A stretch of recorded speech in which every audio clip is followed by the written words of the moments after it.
Corona से बचने के लिए वैक्सीन बनाई गई, लेकिन अब ये वैक्सीन ही जान के लिए खतरा बन गई है। एस्ट्राजेनेका के खुलासे के बाद से वैक्सीन पर जमकर सियासत शुरू हो गई है।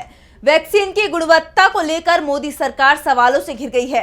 अब तक तो केवल कोविशील्ड पर संशय जताया जा रहा था, लेकिन अब कोवैक्सीन के साइड इफेक्ट्स पर भी बड़ा खुलासा सामने आया है, जिसके बाद पीएम मोदी भी कटघरे में आ गए हैं।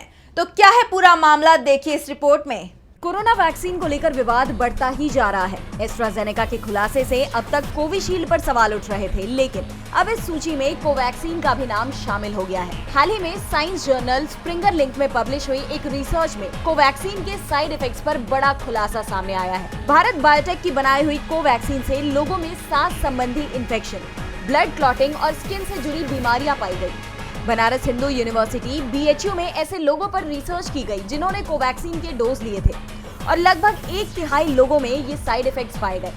रिसर्च में पाया गया कि टीनेजर्स, खास तौर पर किशोरियों और किसी भी एलर्जी का सामना कर रहे लोगों को कोवैक्सीन से ज्यादा परेशानी हुई। अब तक एस्ट्राजेनेका के साइड इफेक्ट्स के झटके से लोग उभरे भी नहीं थे कि कोवैक्सीन से भी खतरे की घंटी बज गई, जिसके बाद मोदी सरकार भी बड़े संकट में आ गई है। जनता में पहले से ही सरकार के खिलाफ आक्रोश था और अब ये नाराजगी दोगुनी हो गई है। पीएम मोदी के नाम पर देश की जनता ने वैक्सीन में भरोसा जताया, लेकिन उन्हें इसकी कीमत चुकानी पड़ रही है। विपक्ष पहले से ही मोदी सरकार पर वैक्सीन को लेकर हमलावर था और अब इस खुलासे ने उसे एक और मौका दे दिया है। विपक्ष का आरोप है कि मोदी सरकार ने देश की जनता की जान के साथ खिलवाड़ किया है, बिना पूरे ट्रायल के वैक्सीन को मंजूरी दे दी। पीएम मोदी ने दोनों ही वैक्सीन का खूब प्रचार किया, लेकिन अब जब इस पर सवाल उठ रहे हैं तो उनके पास कोई जवाब नहीं है। वैक्सीन को लेकर अब तक मोदी सरकार की तरफ से कोई सफाई सामने नहीं आई है।